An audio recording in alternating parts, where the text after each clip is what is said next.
안녕하세요. 파이팅 홍공TV입니다. 오늘은 위험물 산업기사 필기 스피드 기본 이론 정리 마지막 시간을 진행하도록 하겠습니다. 바로 시작합니다. 안녕하세요. 파이팅 홍공TV입니다. 오늘은 위험물 제조소 등의 시설에 대해서 살펴보도록 하겠습니다. 위험물 제조소의 시설은 기타 다른 시설 등에 있어서 매우 중요한 기준점이 됩니다. 다른 시설들이 위험물 제조소의 기준을 따라하는 경우가 많기 때문에 위험물 제조소에 대해서 잘 암기하시고 공부해 두시면 좋을 것 같습니다. 자, 첫 번째로 안전거리 살펴봅니다. 제조소, 제6류 위험물을 제조하는 제조소를 제외하고 건축물의 외벽 또는 이에 상당하는 공작물의 외축으로부터 당해 제조소의 외벽 또는 이에 상당하는 공작물의 외측까지, 쉽게 말해서 외벽 또는 외축으로부터 외벽 또는 외측까지 라는 뜻입니다. 자, 어떤 건축물이 있고요. 건축물의 외벽이 존재합니다. 또 제조소의 외벽이 있고요. 제조소의 외벽이 존재합니다. 요 사이의 거리를 말한다 하시면 쉽게 이해하실 수 있을 것 같습니다. 제조소 등에 문제가 발생했을 경우 다른 중요한 건축물로부터 일정 부분 떨어져 있어야지, 외벽으로부터 떨어져 있어야지 서로를 지키고 보호할 수 있기 때문에 이러한 규정이 있게 된 것입니다. 자, 이 수평 거리를 안전거리라고 하는데요. 얼마만큼 떨어져 있어야 하느냐? 건축물의 종류에 따라 달라집니다. 첫 번째로 문화재, 유형 문화재 또는 지정 문화재. 문화재인 경우 가장 중요하니까 50m입니다. 문화재 가장 중요한 50m. 그 다음에 다수인 수용시설, 다수인 수용시설 생각하시면 많은 사람들이 모여있는 시설을 생각하시면 될 것 같습니다. 학교, 병원, 극장, 학교, 병원, 극장, 극단, 사람 많죠? 아동복지시설, 보호시설, 사람들이 모여있죠? 어린이집도 많은 어린이들이 모여있습니다. 학교 사람 많고 병원 사람 많고 극장도 사람이 많다. 다수인 수용시설로부터는 30m 이상 떨어져 있어야만 한다. 자, 고압가스, 액화석유가스 또는 도시가스를 저장 취급하는 시설, 가스입니다. 가스를 취급하는 시설로부터는 20m 이상 떨어져 있어야 한다. 그 다음에 주거용인데 다른 다수인 수용시설보다는 좀 사람이 덜 하겠죠. 보통 주거용인 건축물은 한 가정들, 여러 가정들이 모여있지만 좀 떨어져 있습니다. 그래서 10m 이상입니다. 많은 사람들이 모여 살지 않기 때문에 다수인 수용시설만큼 많은 거리를 둘 필요는 없고 10m 이상 떨어져 있으면 됩니다. 다음으로 전선입니다. 전선. 특고압 가공전선, 특고압 가공전선, 전선으로부터 떨어져 있어야 한다. 왜냐하면 제조소에 문제가 발생했을 경우에 전선을 통해서 타고 올라서 위험이 사방으로 퍼질 수 있겠죠. 전선을 위해서 타고 오를 수 있기 때문에 전선으로부터 떨어져 있어야 한다. 사용 전압이 35,000V 초과, 이때는 5m, 7,000부터 35,000V 이하, 이때는 3m 이렇게 되어 있습니다. 자, 50m, 30m, 20m, 10m, 5m, 3m고, 자, 유형 문화재 50m, 학교, 병원, 극장, 다수인 수용시설 30m, 고압 가스, 액화석유 가스, 도시 가스 저장 취급시설부터 20m, 주거용 건물은 10m이다. 그 다음에 나머지 전선은 전압에 따라서 5m, 3m 떨어져 있다. 자, 어떻게 외우는지 한번 외워볼까요? 자, 외우는 것은 532, 153, 50m, 30m, 20m, 10m, 그 다음에 5m, 3m, 532, 153으로 외우시고 문학과 주사사로 암기합니다. 자, 문화재, 학교, 가스, 주거용, 사용전압 따라서 문학과 주사사. 문학과가 주사 부리다가 사망하는 얘기로 암기하시면 될 것 같습니다. 문학과 주사사. 자, 충분히 암기되셨을 거라고 생각하고 다음으로 넘어가도록 하겠습니다. 자, 다음으로 보유공지 살펴봅니다. 저장소를 둘러싼 땅. 저장소를 둘러싼 빈 땅을 의미합니다. 얼마만큼 빈 땅으로부터 저장소가 둘러싸여져 있어야 한다는 뜻입니다. 안전을 위해서 보유하고 있어야 되는데, 안전을 위해서겠죠. 당연히 보유하고 있었는데 그것을 보유공지라고 하죠. 빈 땅, 보유하는 빈 땅 공지. 근데 이것은 얼마만큼 있어야 하느냐? 위험물의 최대 수량에 따라 다음과 같은 기준이 있습니다. 지정 수량의 10배이냐, 10배 이하이냐, 10배 초과이냐가 중요하고요. 10배 이하이면 3m, 공지의 너비는 3m, 그 이상은 5m, 10배 초과면 5m 이렇게 있습니다. 10배 이하, 10배 초과에 따라서 3m, 5m 이상의 보유 공지를 두어야 한다. 되어 있고요. 제조소의 작업 공정. 그런데 이 뭐죠? 제조소의 작업 공정. 몇 가지 요건에 따라서 공지를 보유하지 않을 수 있는 경우가 있습니다. 자, 공정이 다른 작업장과 연결돼 있어가지고, 연속돼 있어가지고, 공지를 두게 되면, 다른 작업장과 사이에 공지를 두게 되면, 작업에 현저한 지장이 생길 우려, 작업에 현저한 지장이 생길 우려가 있고, 이것만 끝나는 게 아니고요. 그래서 그 제조소와 그 다른 작업장 사이에 방화상 유효한 격벽, 작업에 현저한 지장, 방화상 유효한 격벽을 설치하면, 그죠? 설치하면 공지를 보유하지 않을 수 있다. 자, 다시 봅니다. 보유 공지는 원래 보유해야 되는데요. 10배 이하면 3m 이상, 10배 초과면 5m 이상, 최소 3m, 5m를 보유해야 되는데 보유하지 않아도 되는 경우는 작업장과 제조소가 서로 연속된 공정을 통해서 떨어져 있으면 작업의 현저한 지장을 초래하고 그 사이에 방화산 유효한 격벽을 쌓아서 안전을 담보할 수 있다면 보유 공지를 보유하지 않아도 된다. 이런 뜻입니다. 이해하시겠죠? 다음은 표지 및 게시판에 대해서 살펴봅니다. 표지는 여러 번 보셨겠지만 바탕은 기본적으로 백색, 문자는 흑색으로 합니다. 그래서 위험물 제조소라고 표시하죠. 표지는 그렇게 돼 있다. 자, 게시판에는 위에서 게시판에 대해서 살펴보았고 그 내용을 참조하시면 되되, 자, 추가되는 부분을 살펴보도록 하겠습니다. 저장 취급하는 위험물에 대해서 잘 아셔야 돼요. 위험물 하면 뭘 표시해야 되는가 생각해 보세요. 위험물은 기본적으로 당연히 어떤 유별이고 어떤 품명이고 유별, 품명을 당연히 하시겠죠? 그리고 최대 수량, 저장 최대, 지정 최대 수량. 자, 최대 수량이 얼마인지 표시하겠죠. 자, 어떤 것, 위험물의 유별명을 표시하시고 최대 수량을 표시하시고 그 다음에 중요한 게 뭐죠? 지정 수량이 몇 배인지가 중요하죠. 지정 수량, 위험물은 지정 수량에 따라서 뭐 얼마만큼의 소방시설이 필요한지 이런 것들이 나오니까 그죠? 지정 수량의 배수 몇 배인지 매우 중요하다. 자, 위험물, 유별, 품별 당연한 거고 그 다음에 최대 얼마만까지 하는지 얼마만큼 저장하는지 최대 수량 그리고 그것이 위험물의 지정 수량의 몇 배수까지 있는지 그죠? 불 끄려면 얼마만큼 필요하기 때문에 지정 수량이 몇 배인지가 당연히 들어가겠죠. 그 다음에 안전관리자의 성명 당연한 내용입니다. 자, 안전관리자의 성명, 직명을 기재하시고 자, 게시판은 백색, 문자는 백색, 바탕 이렇게 돼 있고요. 자, 충분히 이거 머릿속으로 충분히 줄줄이 다 끌어낼 수 있으시겠죠? 유별, 품별, 최대 수량, 그 다음에 지정 수량 배수, 안전관리자 성명, 직명. 자, 쭉 따라서 한꺼번에 나올 수 있어야 된다고 생각합니다. 자, 중요한 거 볼게요. 물기 엄금의 경우는 청색 바탕에 백색 문자. 물기 엄금, 무슨 색이죠? 파란색이니까 청색 바탕에 백색 문자. 자, 화기주의, 화기엄금은 적색 바탕에 백색 문자. 화기주의, 불은 무슨 색이죠? 빨간색이니까 적색 바탕에 백색 문자. 자, 물불, 중요한 거, 물불 잘 가려서 기억하시기 바랍니다. 자, 게시판 표지는 한 변의 길이가 0.3 이상, 0.6 이상인 직사각형 이렇게 있다는 걸 보시면 돼요. 이렇게 여기다 예를 들어 위험물 제조소 이렇게 써있다는 얘기인데 이게 0.3 이상 이게 0.6 이상 되어야 된다 이런 말이죠. 아시겠죠? 0.3, 0.6. 자, 게시판 표지 이렇게 크기 잘 기억하시고 자, 안에 글자 색깔 잘 살펴봅니다. 자, 화기엄금, 화기주의 살펴봤죠? 적색, 빨간색이니까 적색, 백색. 그죠? 물기엄금, 물은 파란색이니까 청색 바탕에 백색 문자. 자, 주유중 엔진 정지. 주유중 엔진 정지 좀 독특한데 일단 검은색 글자라는 걸 기억하시고요. 주유중 엔진 정지 황색 바탕입니다. 황색 바탕에 검은색 글자. 이런 걸 어디서 주유소에서 보셨을 거예요 아마. 그거 보시고 다음에 주유할 때 눈여겨보시면 기억하실 수 있을 거라고 생각합니다. 위험물 제조소 등 아까 살펴봤죠? 백색의 바탕에 흑색 문자가 가장 대표적이고 기본적이다. 위험물은 뭐라고 했어요? 흑색 바탕에 황색의 반사도료. 이거 정말 중요하죠? 빨간 거 다 중요한데 다 중요합니다. 무염물은 특색 바탕의 황색의 반사도료 잘 기억하시기 바랍니다. 다음 이런 건축물의 구조에 대해서 살펴보겠습니다. 제조소의 건축물의 구조. 첫 번째로 지하층이 없도록 한다. 지하층이 없도록 해야 돼요. 다만 지하층이 있어도 되는 경우가 있는데 지하층에 위험성에서 위험물을 취급하지 않는다. 그죠? 지하층에서 위험물을 취급 안 한다. 그리고 새어나온 위험물 가연성 증기가 흘러 들어갈 우려가 없다. 그럴 경우는 지하층이 있어도 된다. 그죠? 지하층은 근데 기본적으로 없어야 한다.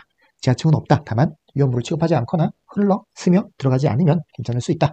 자, 기본적으로 어떤 재료로 만드느냐? 불연재료입니다. 웬만하면 불연재료예요. 자, 기억하시길 불연재료와 내화 구조가 있는데 이건 구조 자체가 내화이기 때문에 불연재료보다 더 센 거다. 더 세다. 내화 구조가 불연재료보다 이렇게 생각하세요. 더 세다 얘가. 내화 구조가 더 세요. 기본적으로 제조소는 대부분 불연재료다. 벽, 기둥, 바닥, 보, 석가래, 계단, 뒤에 나오는 지붕까지 모두 불연재료예요. 불연재료로 하는데 다만 내화 구조의 벽으로 센 걸로 해야 되는 게 있어요. 뭐냐? 연소의 우려가 있는 외벽. 연소의 우려가 있는 외벽. 외벽은 뭐죠? 시설의 가장 바깥쪽의 벽이죠.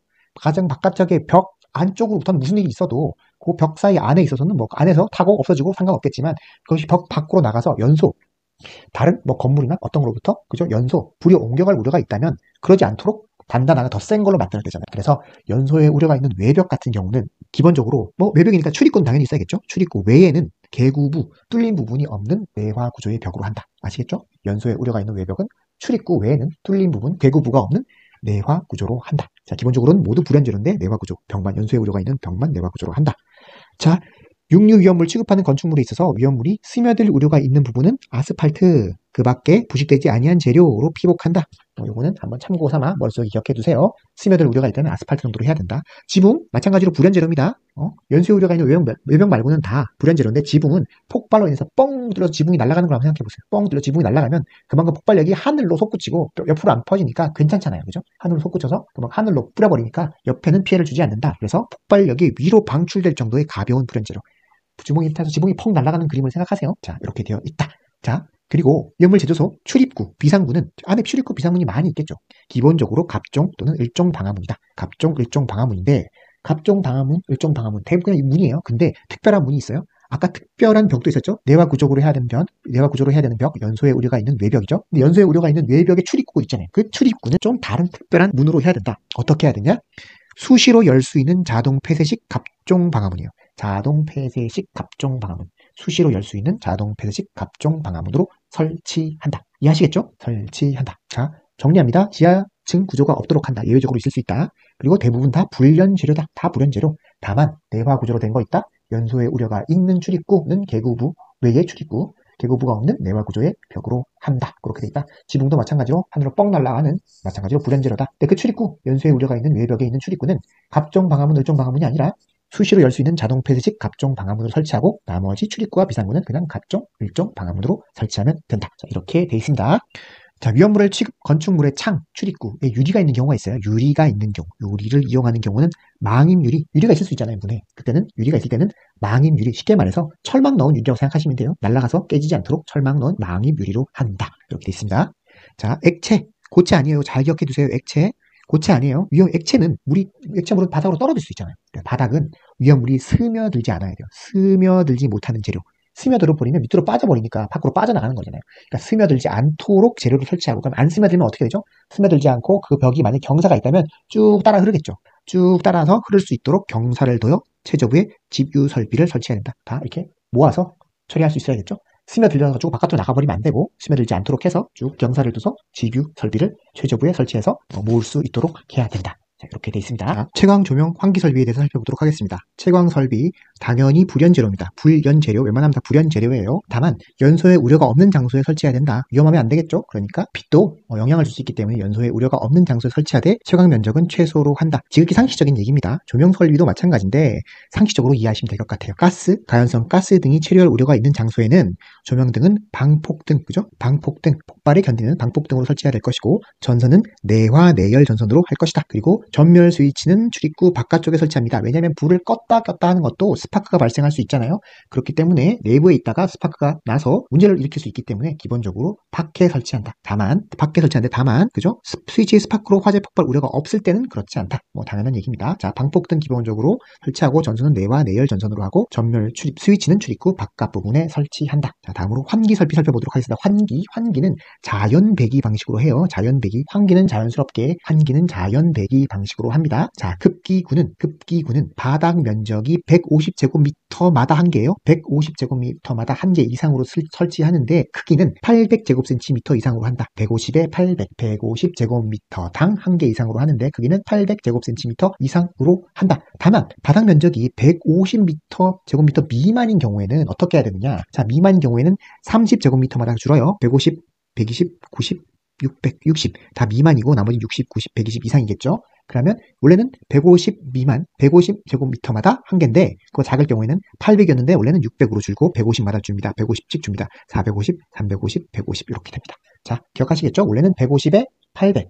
근데 줄어들 때는 120, 190, 60, 그 다음 60 미만 이렇게 줄고 크기는 800이었는데 100, 450, 300, 150 이렇게 든다. 이렇게 줄어든다. 이 표를 잘 기억해 두시기 바랍니다. 자, 그러면 급기구는 기본적으로 낮은 곳에 설치한다. 급기구는 낮은 곳에. 환기 설비의 급기구예요. 환기 설비의 급기구는 낮은 곳에 설치한다. 꼭 기억하세요. 낮은 곳에 설치하고 구리망 등의 인화 방지망을 설치한다. 자, 급기구는 낮은 곳에 환기 설비의 급기구는 낮은 곳에 설치하고 환기 설비의 환기구는 어디? 지붕 위 또는 지상 2m 이상의 높이에 설치한다. 높은 곳에 설치한다. 높이에 설치하고 고전식 벤틸레이터 또는 루프팬 방식으로 설치한다. 알겠죠?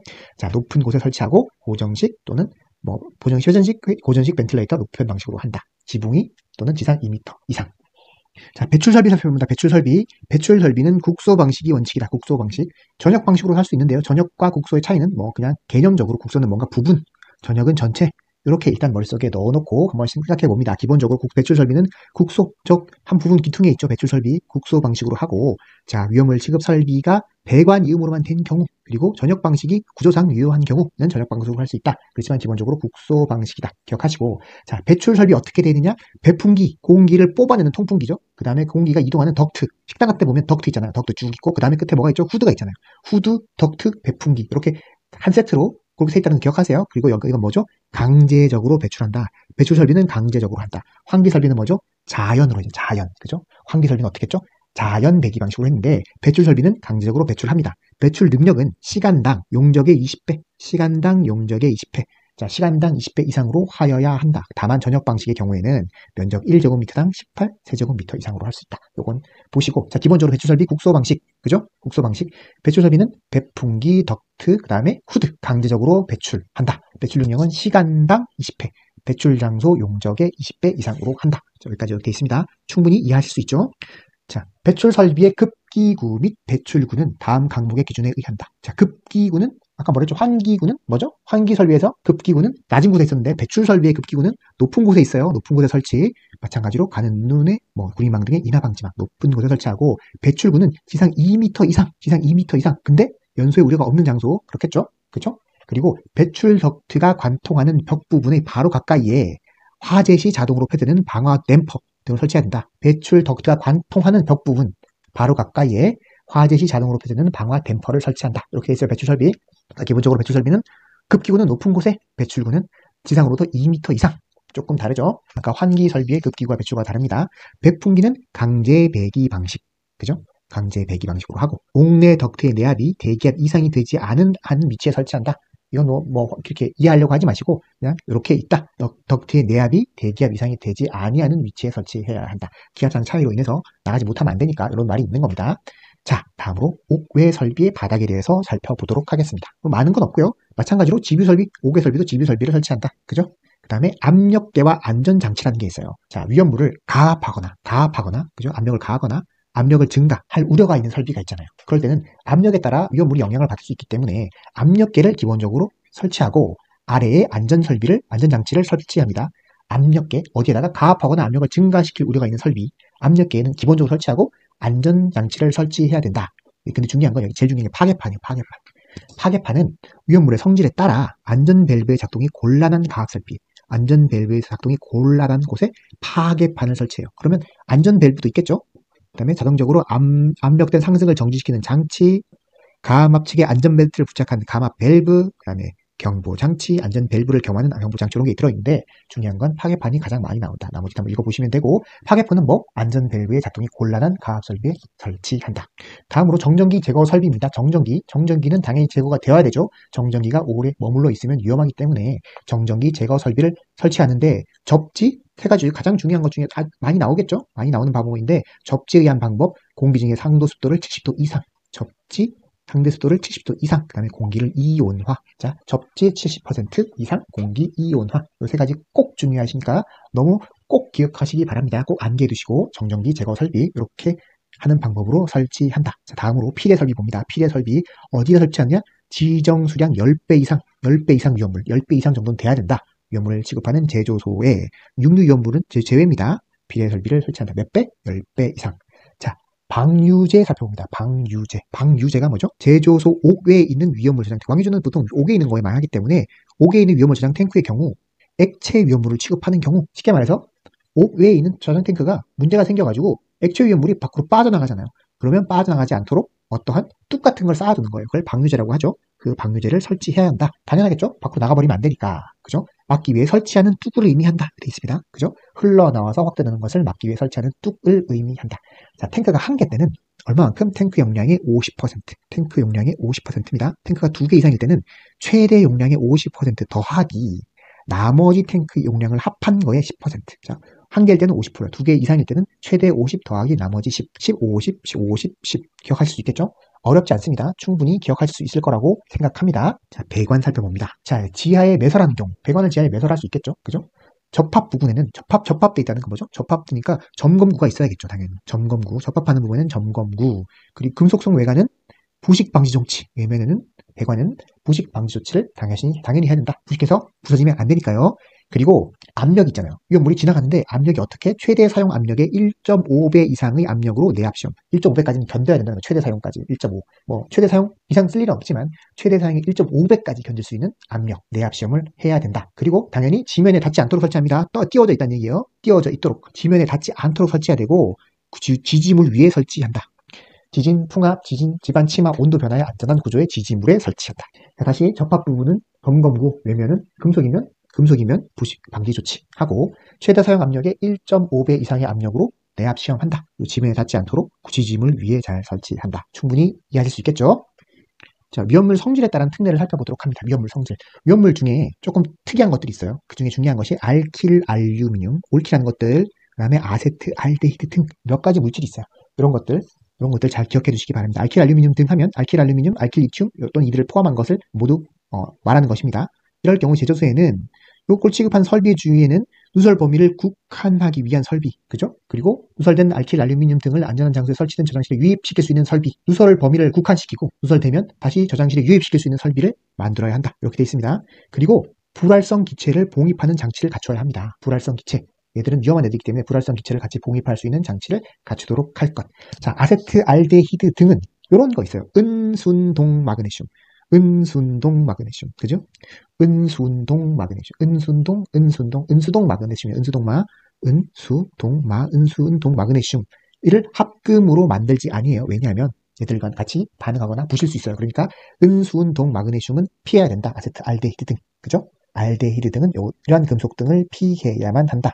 자, 그리고 연소성 혼합기체의 생성에 의한 폭발을 방지하기 위해서 불활성 기체, 당연히 불활성 기체 앞에 나왔죠. 또 수증기를 봉입하는 장치도 같이 이런 폭발을 방지하기 위해서 이런 것들이 필요하다. 그것도 기억해 두셔야 될 것 같습니다. 그리고 아세트알데히드 등을 취급하는 탱크에는 냉각장치 또는 저온을 유지하기 위한 장치, 이른바 보행장치를 잘 설치해야 됩니다. 보행장치를 잘 설치해 둔다. 그죠? 마찬가지로 불활성 기체를 봉입하는 장치를 갖춰야 한다. 연소성 혼합기체 있을 경우에는 그죠? 불활성 기체를 봉입하는 장치를 갖춰야 한다. 그죠? 단 뭐라고 돼 있죠? 지하에 있는 탱크가 온도를 저온으로 유지할 수 있는 경우에는 보냉장치, 냉각장치가 필요 없겠죠? 그죠? 당연히 여기는 냉각장치, 보냉장치가 필요하다. 그리고 한 가지 읽어보실 건 히드록실아민 등을 취급하는 제조소에 같은 경우에는 안전거리의 상식에 있어서 이런 산식이 있습니다. 이런 산식이 있다라는 걸, 이 산식을 이 식이 나오면 뭐 이건가 보다 쓰실 수 있을 정도가 되시면 되고. 다음으로 옥내 저장소에 대해서 살펴보도록 하겠습니다. 옥내 저장소. 자, 안전거리, 제조소 규정에 따른다. 나왔죠? 제조소 잘 알아두셔야 됩니다. 제조소 규정에 따르기 때문에 제조소를 잘 알아두시고, 다음, 아래의 경우는 안전거리를 안 둘 수 있다. 안 둘 수 있다. 언제 안 둘 수 있느냐? 자, 제4석유류 또는 동식물류, 제4류 위험물 중에 다 아니고 제4석유류 또는 동식물류예요. 그죠? 이를 위험물을 저장 취급하는 옥내 저장소로서 지정 수량이 20배 미만인 것, 20배 넘어가면 안 돼요. 20배 미만인 것, 제4석유 동식물류 20배 미만인 경우에는 안전거리를 안 둘 수 있다. 크게 위험하지 않다. 이런 생각하시면 될 것 같아요. 그 다음에 제6류 위험물도 마찬가지예요. 역류 위험물 경우에는 옥내 저장소 같은 경우에는 안전거리를 안 둘 수 있다. 그리고 20배 이하, 여기는 미만입니다. 20배 이하일 때 다만 바닥 면적이 150m 이하인 경우 50배까지고 20배 이하일 경우에 아래 같은 경우에는 안 둘 수 있다. 기준이 뭘까요? 볼까요? 내화구조. 기본적으로 빡신 내화구조. 불연 재료가 아니고 내화구조. 그리고 출입구에 수시로 열 수 있는 자동 펜식 갑종 방화문. 이거 문도 좀 더 빡신 문이죠. 수시로 열 수 있는 잡종 방화문. 위험물 제조소에 들 경우에 연소에 우리가 있는 외벽에 설치할 수 있는 출입구에 설치하는 문입니다. 그만큼 강한 것. 그리고 창이 없을 것. 이렇게 돼 있습니다. 이렇게 되면 뭐죠? 설치하지 않을 수 있다. 자, 다시 살펴봅니다. 원래 제조소 규정에 따르는데 제4석유 동식물류 20배 미만, 그리고 제6류 위험물 20배 그죠? 20배 이하인데 완전 내화 구조로 만들다거나, 그리고 출입구는 모두 수시로 열 수 있는 자동 배트식 갑종 방화문, 둘 다 빡신 거, 강한 거 만들고 창도 없으면 안전거리를 안 둘 수 있다. 자, 이렇게 됐죠? 자, 이해하실 거라고 생각하고 다음으로 넘어가도록 하겠습니다. 자, 보유공지 좀 복잡합니다. 보유공지. 위험물에 따라서 위험물 저장소 같은 경우는 3m, 5m, 10배, 초과 10배 미만 이하 이렇게 돼 있었는데 여기는 200배부터 5배부터 50, 20, 50, 200배 이렇게 돼 있어요. 50, 20배, 50배, 200배. 5배 이하, 5배 초과, 10배 이하, 10배 초과, 20배 이하, 20배 초과, 50배, 20배 초과, 200배, 200배 초과 쭉 나눠져 있고, 그리고 기준이 있어요. 내화 구조로 된 경우가 있고, 벽, 기둥, 바닥, 지붕 생각하지 말고 벽, 기둥, 바닥이에요. 벽, 기둥, 바닥, 그죠? 벽, 기둥, 바닥이 내화 구조로 됐을 경우, 그 밖의 건축물일 경우 보유 공지를 얼마만큼 둬야 되는가 차이가 납니다. 내화 구조가 더 튼튼하죠. 더 빡신 거니까 공지의 넓이도 더 작겠죠? 그래서 10배, 그 밖에 15배, 5배, 10배, 3배, 3m, 아니, 배가 아니고 10m, 15m, 5m, 10m, 3m, 5m, 2m, 3m, 1m, 1.5m, 0.5m 이렇게 돼 있습니다. 복잡하지만 천천히 잘 암기하셔야 돼요. 자, 200배, 5배부터 200배까지 있다. 그죠? 200배까지 있고 10m, 15m 기준으로 줄어드는데 어떻게 줄어드는지 10m, 5m, 3, 2, 1 이렇게 줄어들고요. 여기는 15m, 10m, 5m, 3, 1.5, 0.5 이렇게 줄어들어요. 이 숫자를 한번 잘 기억해 두시길 바랍니다. 자, 표지 및 게시판 동일하니까 다시 하지 않습니다. 그 다음에 건축물의 구조 조금 다르겠죠? 당연히 독립된 건축물로 일단 기본적으로 합니다. 옥내 저장소 독립된 건축물로 지어져야 한다. 그리고 지면에서 처마까지 높이가 있는데 보통 6m 미만이에요. 6m 미만 단층 건물로 하는 걸 원칙으로 합니다. 그리고 바닥을 집안면보다는 어떻게? 높게, 집안보다 높게 있어야만 한다. 자, 6m 미만 단층 건물 그 바닥을 집안면보다 높게 한다. 2류 또는 4류 위험물만을 저장하는 창고로서 다음 경우에는 20m 이하까지 할 수 있다. 뭐냐? 좀 높게 할 수 있다 이거겠죠? 20m 이하까지. 뭐겠어요? 좀 빡신 거? 내화 구조. 근데 이건 출입구에 갑종 방화문이면 충분한가 봐요. 갑종 방화문. 그 다음에 피대침을 설치할 것. 이렇게 하면, 그죠? 뭐, 20m까지. 기본은 6m. 원래 독립된 건축물로 6m의 단층 건물로 하는 거예요. 독립된 건물로 6m의 단층 건물. 근데 집안면부터는 높게 해야 되고, 바닥은 다만 20m 이하로 할 수 있는 건 뭐죠? 벽, 기둥, 내화 구조. 벽, 기둥, 보호, 바닥. 벽, 기둥, 보호, 바닥, 내화 구조. 출입구에 갑종 방화문, 피대문을 설치할 것. 자, 그러면 바닥 면적 얼마만큼 크게 할 수 있느냐? 막 크게 할 수 있느냐? 아니면 아닌가? 자, 저장하는 창고가 다음 같은 경우는 1000제곱미터 이하로만 해야 돼요. 1000제곱미터. 무작정 크게 할 수는 없다. 1000제곱미터. 좀 크게 하는 경우는 2000m도 있어요. 근데 기본적으로는 1000제곱미터. 뭐냐? 1000제곱미터 이하라는 건 그만큼 작아야 한다는 건 그만큼 위험한 물건이란 뜻이겠죠. 자, 인류 위험물 중 아염수산, 염수산, 과염수산, 무기과산화물 그 밖의 지정수량이 50km, 50km, 50km, 50km, 지정수량이 50km. 뭐, 이건 뭐예요? 인류 위험물 중에 위험 등급이 1등급들인 거예요. 자, 3류 위험물 볼까요? 3류 위험물. 나트륨, 알킬, 알루미늄, 알킬, 리튬 등 지정수량이 10kg 위험물 및 황민. 11kg, 뭐죠? 지정수량이 10kg 위험물, 그 다음에 황민. 이것도 뭐예요? 위험 등급이 1등급이에요. 충분히 다 이해하실 수 있겠죠? 근데 사류는 1등급 뭐죠? 특수인화물인데, 그 외에 1석유, 알코올류까지 다 들어가요. 1석유, 알코올류까지 들어가서 1000. 나머지 5류 볼까요? 유기과산화물, 희산에스테르류, 그 밖에 지정수량이 10kg, 지정수량이 10kg, 50kg, 10kg, 10kg 되게 작은 것들이에요. 이것도 위험 등급이 1. 육류는 모두 위험 등급이 1이죠. 쉽게 말해서 그냥 1. 그죠? 위험 등급이 1등급의 물질들. 사류는 1등급 외에 제1석유, 알코올류까지 들어가 있다. 이렇게 기억하시면 됩니다. 그 외에는 2000, 그 이외에는 2000. 충분히 쉽게 암기하실 수 있죠? 여긴 거의 다 1인데, 여긴 거의 다 1인데, 나머지는 요거 외에는 1이죠. 그 다음에 나머지는 2000제곱미터 이하까지 할 수 있다. 자, 이 두 가지 위험물을 내화 구조의 격벽으로 완전히 구획된 위 두 가지 위험물을 격벽으로 완전히 구획 형식에 각각 저장하면 1500까지 가능하다. 이렇게 되어 있습니다. 1500까지 가능하다. 원칙은 1000, 그죠? 1등급 N 1석유류 알코올류는 1등급이기 때문에 모두 1000. 나머지는 2000제곱미터 이하. 두 가지 위험물을 내화 구조의 격벽으로 완전히 구획하면 각각 구획해서 각각 설치하면 저장하면 1500제곱미터 이하이다. 자, 암기 방법 살펴봤죠? 자, 모두 위험 등급이 1등급. 사류 중 1석유류 알코올류 제외하고는 1등급. 그죠? 그 외에 2회 2000, 격벽인 경우 1500으로 기억하시면 됩니다. 복합 용도 건축물의 옥내 저장소 용도에 사용되는 부분은 바닥 면적은 복합 용도 건축물은 복합 용도 건축물.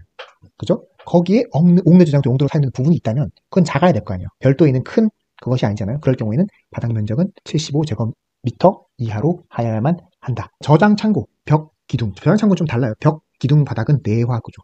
제조소가 좀 다르죠? 벽, 기둥, 바닥은 내화 구조여야 됩니다. 저장소니까 보호석가래는 불연재로. 보호석가래 불연재로예요. 보호석가래 불연재로. 벽, 기둥, 바닥은 내화. 보호석가래는 불연재료로 한다. 그죠? 다만 10배 이하의 위험물의 저장 창고, 10배 이하, 그 다음에 2류 위험물, 인화성 고체를 제외한 2류 위험물, 4류 위험물, 인화점이 70% 미만인 것.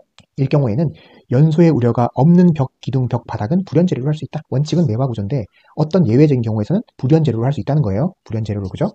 2류 위험물, 4류인데 둘 다 인화성 고체를 제외하고 4류 위험물은 인화점이 70도 미만인 것. 경우에는 벽, 연소의 우려가 없다면 벽, 기둥, 바닥은 불연재료로 할 수 있다. 자, 지붕은 기본적으로 불연재료예요. 웬만하면 불연재료예요. 불연재료, 가벼운 재료로 폭발력 위로 방출될 정도의 가벼운 불연재료, 뻥 날아가는 거, 뚜껑이 날아가는 거 생각하세요. 그만큼 폭발 충격을 위로 뿜어서 상쇄시킨다. 이렇게 생각하시면 되고요. 자, 출입구, 뭐죠? 갑종, 을종 방화문 설치하되, 출입구는 그냥 갑종, 을종 방화문인데, 연소에 우려가 있는 외벽이 있다면 수시로 열 수 있는 자동 폐쇄식 갑종 방화문을 설치하여야 한다. 이렇게 되어 있습니다. 그죠? 수시로 열 수 있는 자동 폐쇄식 갑종 방화문을 설치하여야 한다. 이렇게 되어 있습니다.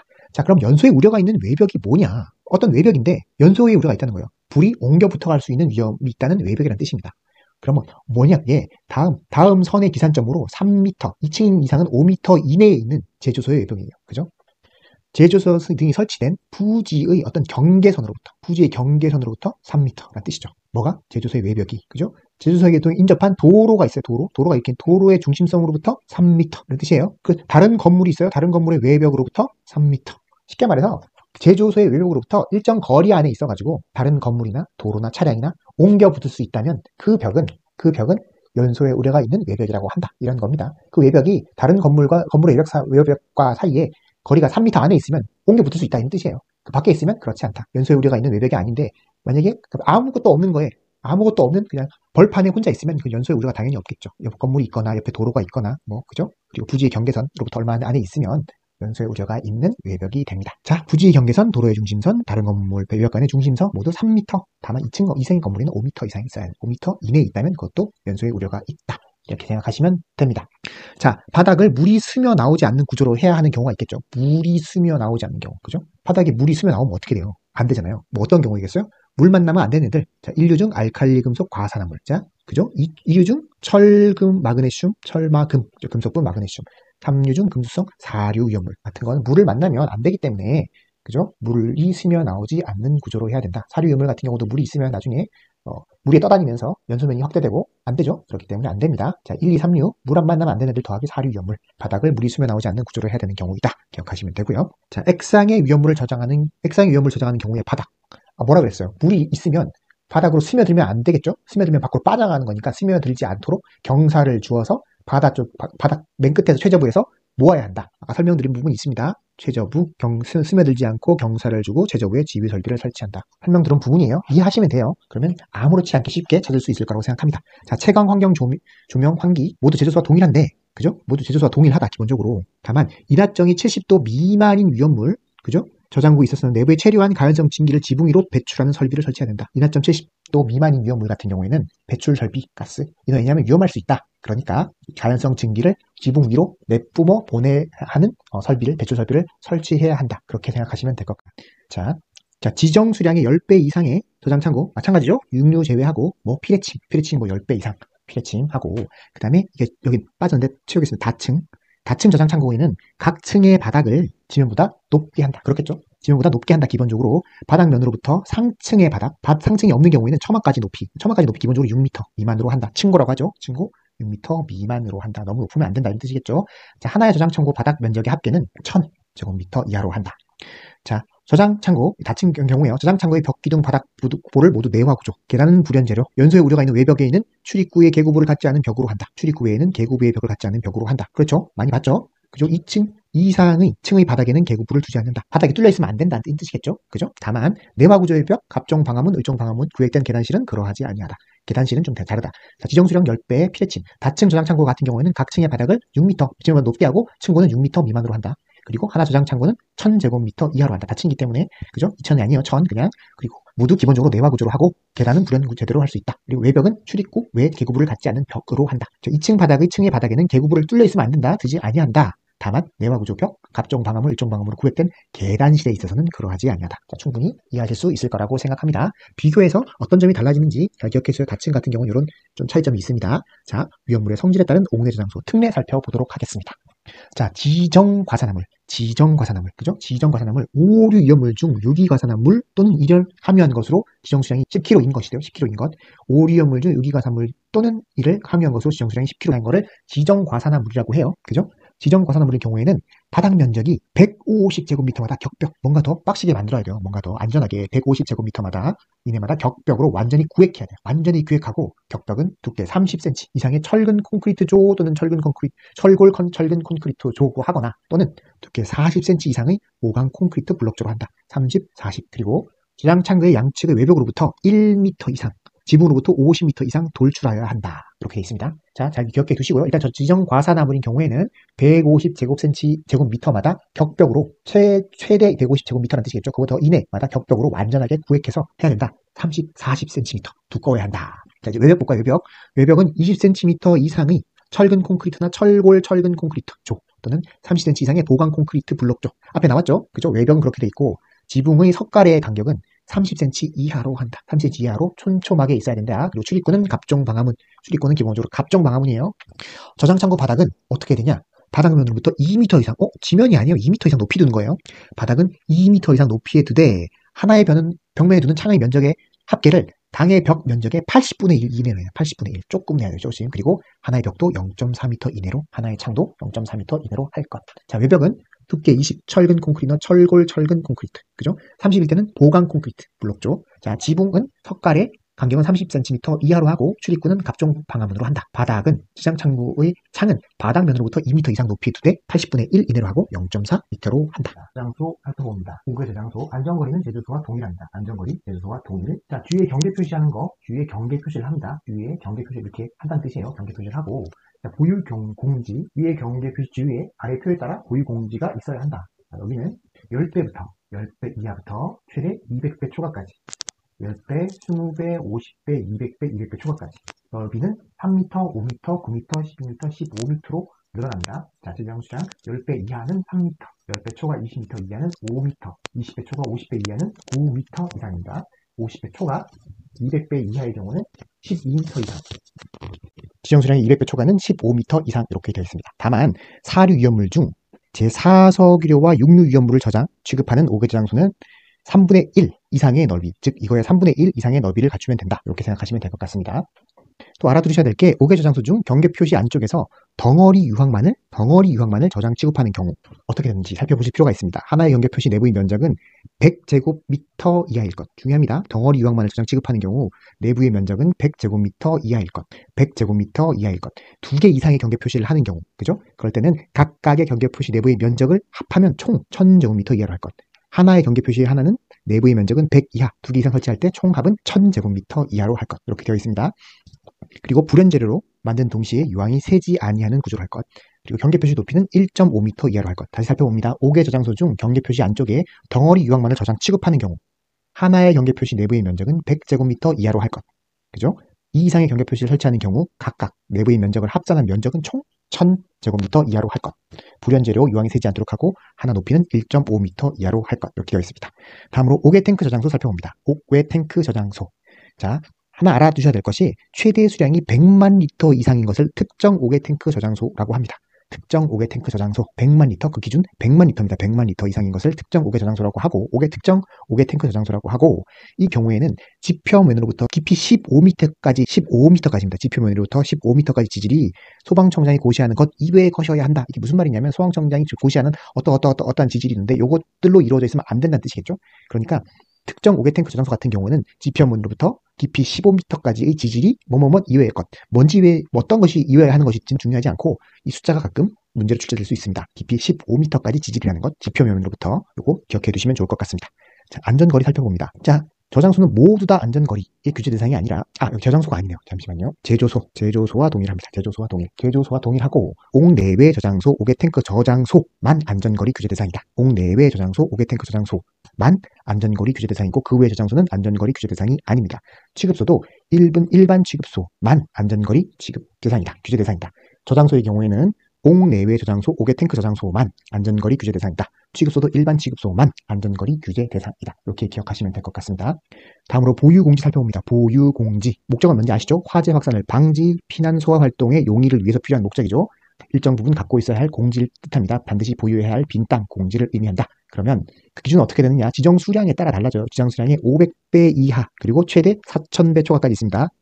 자주 잘 나오는 건 2000배 초과, 3000배 이하 자주 나왔고요. 12m, 15, 12, 9, 5, 3 이렇게 있으면 3, 5, 9, 12, 15 이렇게 돼 있고요. 500배부터 500배, 500배, 1000배, 2000배, 3000배, 4000배 이렇게 있다는 거. 총 그래서 500배 이하 3m 이상, 500배 초과 1000배 이하 5m 이상, 1000배 초과 2000배 이하 9m 이상, 2000배 초과 3000배 이하 12m 이상, 3000배 초과 4000배 이하는 15m 이상으로 되어 있습니다. 4000배 초과 때는 당해 탱크의 수평 최대 지름과 높이 중 큰 것과 같은 거리 이상, 자주 나오진 않는데 한번 읽어보시면 될 것 같아요.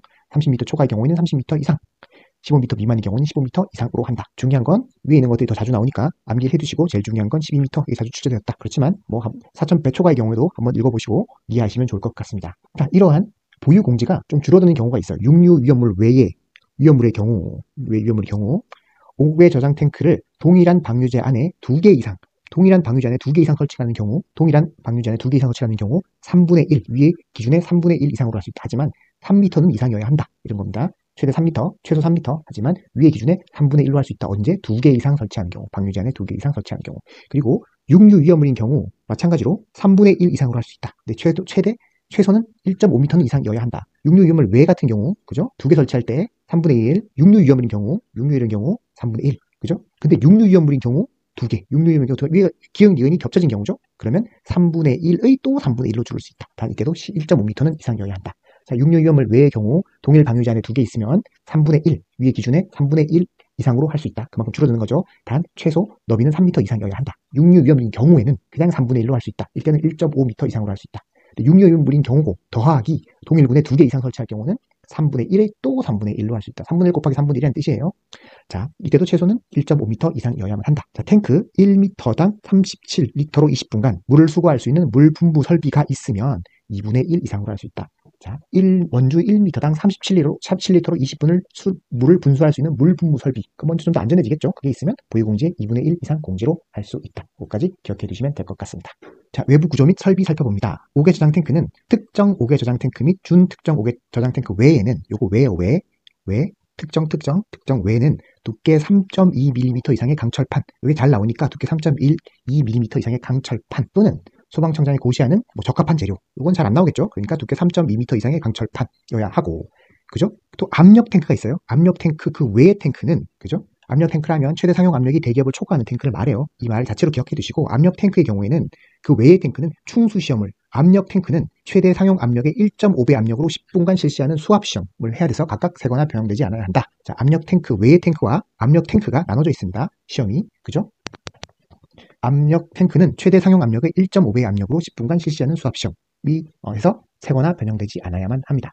자, 5개 저장 탱크 중 압력 탱크 외의 탱크, 외의 탱크입니다. 압력 탱크 외의 탱크, 그죠? 사류 위험물은 5개 저장 탱크에 하나인데 5개 저장 탱크 중 압력 탱크 외의 탱크는 밸브 없는 통기관 또는 대기 밸브 부착 통기관을 설치해야 됩니다. 그죠? 자, 압력 탱크 외의 탱크, 밸브 없는 통기관 또는 대기 밸브 부착 통기관 또는이에요. 설치해야 되고, 압력 탱크에 있어서는 규정에 의한 안전장치를 설치하도록 되어 있습니다. 그러면 압력 탱크 외의 탱크, 밸브 없는 통기관, 그 다음에 대기 밸브 부착 통기관에 대해서 살펴보도록 하겠습니다. 자, 먼저 밸브 없는 통기관, 밸브 없이 열려있죠. 그 기준은 지름은 30mm 이상이어야 한다. 지름은 30mm 이상일 것.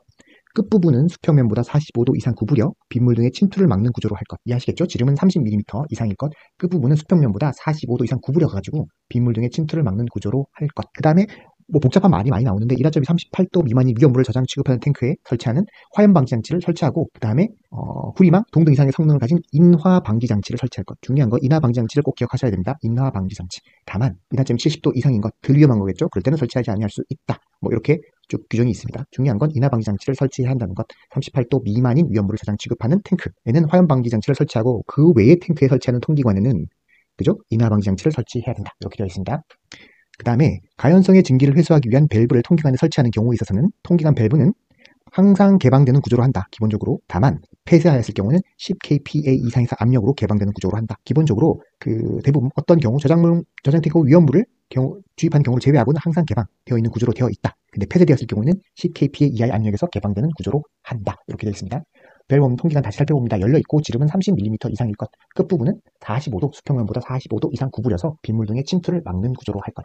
그리고 인화 방지 장치를 설치할 것. 그죠? 이렇게 되어 있습니다. 자, 인화점이 38도 미만인 위험물 저장 취급하는 탱크에 있어서는 화염 방지 장치를, 그 외의 탱크를 설치하는 통기관에서는 40메시 이상의 구리망 또는 동등 이상의 성질을 가진 인화 방지 장치를 설치하도록 되어 있습니다. 그리고 기본적으로는 개방되어 있는 구조인데 폐쇄되었을 때는 10kPa 이하의 압력에서 개방되는 구조로 하여야 한다. 이렇게 되어 있습니다. 그 다음에 대기 밸브 부착 통기관 닫혀있다가 5kPa 압력으로 작동하는 대기 밸브 부착 통기관입니다. 닫혀있다가 5kPa 압력으로 작동해야만 한다. 그죠? 따라서 5kPa 압력으로 작동할 수 있을 것. 그리고 나머지는 똑같아요. 인화점이 38도 미만인 위험물 저장 취급할 때는 화염 방지 장치, 그 외에는 인화 방지 장치를 설치할 것. 인화점이 70도 이상일 경우에는 그러하지 아니할 수 있다. 이렇게 되어 있습니다. 이게 본 내용과 동일한 내용이니까 충분히 잘 암기하실 수 있을 거라고 생각됩니다. 그 다음에 펌프 설비라는 게 있는데, 펌프 설비 주위에는 너비 3m 이상의 공지를 보유할 것. 주위에 너비 3m 이상의 공지를 보유할 것. 이거 하나 기억해 두시면 될 것 같고요. 그리고 재료는 대부분, 그죠? 펌프실, 이에 부족한 전동기를 위한 건축물 그 밖의 공중물, 주로 펌프실이라고 생각하시면 돼요. 펌프실에는 벽, 기둥, 바닥, 보는 불련 재료를 할 것. 웬만한 불련 재료고, 지붕은 폭발력을 위로 방출시킬 정도의 가벼운 불련 재료를 합니다. 그리고 창 출입구는 갑종, 을종 방화문 설치하고, 출입구 유리를 설치할 때는 망입 유리로 할 것. 살펴본 내용과 거의 유사하죠. 별로 어렵지 않게 충분히 이해하실 수 있을 거라고 생각이 됩니다. 그리고 펌프실 바닥 주위에는 높이 0.2m, 바닥의 주위에는 높이 0.2m 이상의 턱을 만들고, 콘크리트 등 위험물이 스며들지 아니하는 재료, 경사, 최저부의 지뷰 설비 많이 봤죠? 그죠? 위험물이 스며들지 않는 재료로 경사지게 하여 최저부의 지뷰 설비를 설치할 것. 그죠? 바닥의 높이는 주위에는 높이 0.2m 이상의 턱을 만든다. 이렇게 되어 있습니다. 그 다음에 펌프실 외의 장소에 설치하는 펌프 설비에는, 그죠? 지반면이 주위의 높이 0.15m 이상의 턱을 만든다. 그죠? 0.15m 턱을 0.15m 이상의 턱을 만들고 마찬가지로 스며들지 않는 재료로 경사지게 하여 지뷰 설비를 한다. 이렇게 되어 있습니다. 그리고 사류 위험물, 그러니까 온도 20도의 물 100g에 용해되는 양이 1g 미만인 것을 하나 되고, 그것 한번 기억해 두시면 좋을 것 같아요. 20도에서 물 100g에 용해되는 양이 1g 미만인 것. 잘 안 용해되는 거죠. 경우에는 물과 용해되지 않는 수용이 절대 않는 거죠. 그러면 지뷰 설비에 유분리 장치를 설치해야 된다. 유분리 장치를 설치한다. 여기까지 기억해 두시면 좋을 것 같습니다.